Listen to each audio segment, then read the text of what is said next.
అందరికీ నమస్తే అండి. ఇప్పుడు మన వీడియో ఏమంటే మన ఆశ్రమంలో గోమాతలు ఉన్నాయి కదండి. గోమాతలకి పచ్చిగడ్డి, ఎండగడ్డి, దాన, మంచినీళ్ళు ఇవన్నీ కూడా కావాల్సి వస్తుంది. కాబట్టి ఇవన్నీ కూడా మనం ఎంతో శ్రద్ధతో చేయగలిగితేనే గోసేవ చేసినట్ల లెక్క మనకి. కాబట్టి ప్రతిదీ కూడా గమనించుకుంటామండి.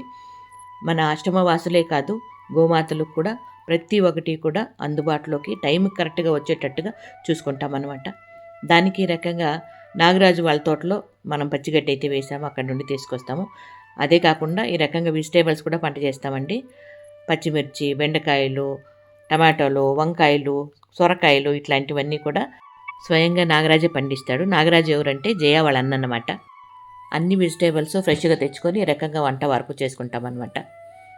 మన ఆశ్రమంలో ఈ రకంగా ఎన్నెన్నో పనులు ఉంటాయండి. ఇవన్నీ కూడా మీరు ఓపికగా చూస్తానమ్మంటే ఖచ్చితంగా వీడియోలు తీసి క్లియర్గా ఎక్స్ప్లెయిన్ చేసి మీ ముందుకు తీసుకొస్తానండి. ఇది ఇప్పుడు మన చిన్న వీడియో. నచ్చితే లైక్ చేయండి. ఓకేనా? Thank you.